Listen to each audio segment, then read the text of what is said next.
Well, all right. So it's been quite a bit since I've recorded a YouTube video, so we're going to try this and see how it goes. Hopefully great. Welcome to my channel. I I should, you guys should be welcoming me back. It's been forever since I've posted a video, but jumping straight into it, don't want to dilly-daddle, come on. So if you've kind of been like me here recently and getting back into Linux and trying to find the best tiling window manager or window manager, I guess, in general for yourself, I do want to talk about finding the best one for you. And hopefully I'll talk about some window manager here that you either haven't heard of or really haven't, dived into. And so you can kind of make a decision for yourself. Here on my computer, let me go ahead and switch on over. I have decided to stick with, this is just Hyprland. This is just Hyprland. It's probably one of the most feature-rich ones, but, whatever. I have not stuck, but I've decided to go with Hyprland here. And Hyprland is a tiling window manager that you probably won't end up on yourself unless you like a lot of features. As you can see, I've got animated borders going around my window here. It's got fancy, nice effects, or animations. It is a very nice, window manager, compositor, but this is using Wayland. So this will go into our first topic pretty perfectly. When it comes to choosing a tiling window manager, when you've decided that's what you want, which, I don't know, in this day and age, tiling window managers have gotten to the point where, like, they're just so convenient and nice, and most of them are really easy to configure, and then you get to configure your entire desktop environment. You choose the notification manager. Like, there's a lot of reasons to choose a tiling window manager today. But a big thing to keep in mind is what, display server implementation are you going to go with? Are you going to go with Xorg or Wayland? And I don't think I'm sure you guys can go down into the comments below and, bicker and kill each other over which one's best to go with. But in my opinion, really, it comes down to two things. Do you want old and not necessarily stable, but more compatibility? That's what we'll go with. I wouldn't say Xorg is extremely stable. If you get it working, it's probably going to stay stable, but, stay that way. But whatever. I think the big thing with Xorg, why you would go with it, is just because it's an older project, and that being when something's older, there's more of a community around it. There's more people who are using it. Xorg might not be the truest, so I'm sure someone's going to talk about that in the comments. If you don't know, Xorg barely has enough people to like run their own foundation, so it's might not be that massive of a community around Xorg, but there's definitely a ton of people that use it. Okay, so you might end up going with it for that, and most apps, especially more obscure ones, are probably only going to support Xorg out of the box. Not so much now, and especially after this video into the future. Most likely most applications are going to support Wayland. But that being said, Wayland is newer. If you're running newer monitors and displays, you're going to have better, not just performance, but you're not going to run into issues like screen tearing, scaling issues. It's just for newer displays, and really just performance, it's normally better, but I won't say in all cases, because something that you do have to keep in mind with Wayland is, I'm sure a lot of you guys, if you've heard about Wayland, you're tired of hearing this, but it is just a protocol. Not every implementation's the same. Kind of the same with Xorg, but not really. Xorg, there are different X servers and stuff like that out there, but normally the way it works is you use Xorg's X server implementation, and then you just put a window manager that communicates to Xorg on top of it, and then you put a compositor on top of that to add effects. The way it works in Wayland is a bit different. Wayland gives you a set of protocols, how you do stuff, and then a window manager does things those ways and communicate. You kind of get that. We don't have to get super technical, but then also in Wayland, that window manager also is the compositor. It uses the Wayland protocols to determine how things are shown. There's also not technically windows in Wayland. Like, you can get super complex, but they're a bit different in that way. So because of that, there are going to be some Wayland tiling window managers that are a bit better for some piece of hardware, or have more features, whatever. I honestly cannot remember where I was going with that, but doesn't really matter. When it comes to Wayland, just know that there are going to be some implementations that can function very differently from each other, compared to where on Xorg, pretty much everything, once you install Xorg, if one thing works there and works a certain way, most likely the other ones are going to be the same. Like, if you get screen tearing on one tiling window manager, you're going to get screen tearing on all of the other window managers, if that makes any sense. So anyway, that is something that's important to keep in mind. Which one are you going to go with? Are you going to stick with Wayland, or stick with Xorg, or are you going to go with Wayland? Because that you need to know that, and you also do want to do some time thinking about it to make sure that that's the decision you're going to, you at least feel comfortable with sticking with for some time.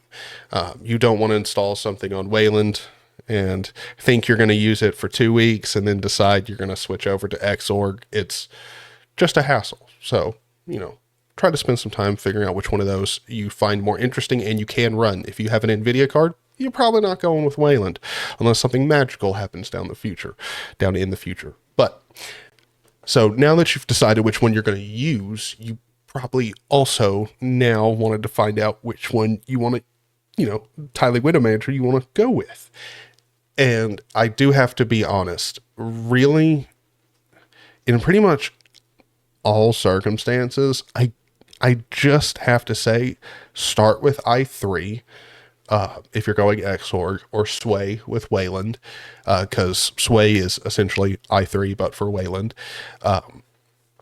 Go with either of those two to start out with, just because you can kind of get a feel for how most, if not all, tiling window managers are going to function.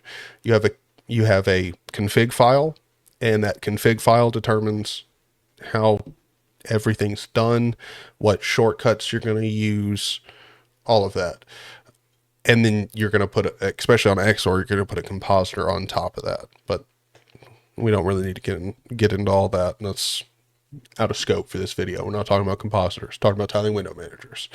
So you probably want to start there, just because the config file it's not in a certain scripting language. It's not a script in general. So it's nothing too complex. It's very simple, very easy to get configured, and very easy to wrap your mind around. And once you have familiarity with that, it's much easier. You have a very solid foundation, a very simple and, non-complex foundation to start off with, but you at least have a foundation. And then you can gauge what level of complexity you're interested in past that.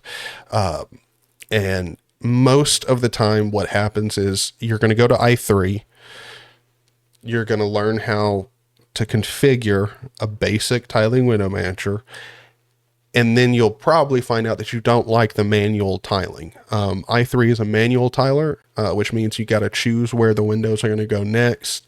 And that's, most people just want a layout. I want my windows to predetermined go in a certain order on the screen. And I feel like most people are that way. Most people are. Now, there's definitely going to be a lot of people in the comments being like, I love i3. I love manual tilers. That's fine. You know, we all have our personal preference. But I feel like the majority of people, especially when it comes to tiling window managers, where you really just want stuff to go up on the screen as fast as possible and not take up too much space, you know, like waste too much space on the screen, you're probably going to end up going with a manual tiler, or excuse me, an auto tiler. But when it comes to auto tilers, most, not all, but most are not as easily configured as i3. And it's a scaling complexity. Most likely you're probably going to end up going with one that is in a programming language that you already are interested in, or no. A lot of people go with Qtile, not because Qtile is the best tiling window manager, and it's certainly not the worst. It's a good tiling window manager. But a lot of people go with it because it's written in Python and configured in Python. And a lot of people know Python. So you could end up going with that one. Or you're interested in learning C, or you're just interested in programming and you want to do a little bit more, you know, hands-on work in configuring your window manager.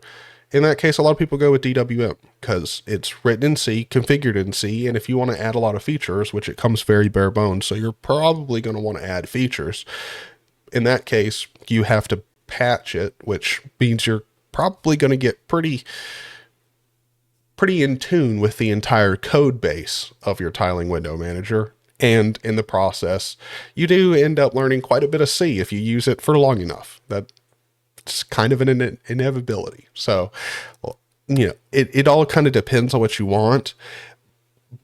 But in general, I gotta say, when it comes to finding the right tiling window manager for you, I'm not going to say the cliche bullshit that you all expect me to say. Pick what makes sense for you. No, I'm going to say, when it comes to finding the best one for you, make sure it can do the things that you need. Like and you can, almost every tiling window manager has a website or a GitHub where you can go there and you can get a feel for what it's capable of. And you can also normally find Reddit threads and just, you know, communities around these that will talk about if you need some certain feature and it's not supported, if you could build it out in a script. And so you can get an idea and a feel for if it has the features you want, or if you're willing, or it's easy enough to add the features on that you want. Find that the tiling window manager, and everyone makes it out like there's way too many tiling window managers out there. There's a lot, but if we're being honest, out of the popular ones, just find the one that has the most features, or, I mean, if you're looking for something more bare bones, the fewest features that you need in a that's written in a language that you are interested in. Like, not one that you necessarily already know. Because I feel like that's picking one out of, you know, easity, if that's a word, just out of pure sheer easiness to implement, which there's nothing wrong with. I'm not saying there's anything wrong with that, but I think you should probably pick the one that you may not know, you may not feel super comfortable with, but you know you could use it, and it's interesting. Like, you want to learn whatever programming language it's written in, or how they do the things they do, all of that stuff.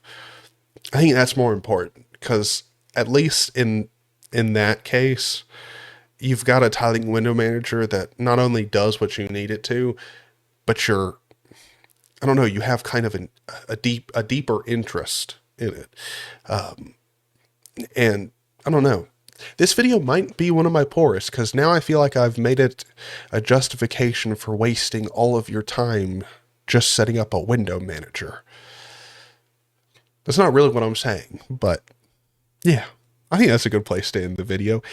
If you enjoyed it, please hit the like button. Consider going down to the description, going over my Patreon, because I'm going to be posting more videos, and, well, it'll be nice to have some support for when YouTube decides I can no longer make videos here because I said something stupid, because it'll happen. Thank you guys all. If you have an opinion and you want to share it down in the comments below, you're more than welcome to, and berate me all you want, because I'm sure I messed up and didn't say something right or whatever. I'm totally sure it happened. Thank you guys for watching. It was nice talking with you, and I'll see you in the next one. Bye-bye.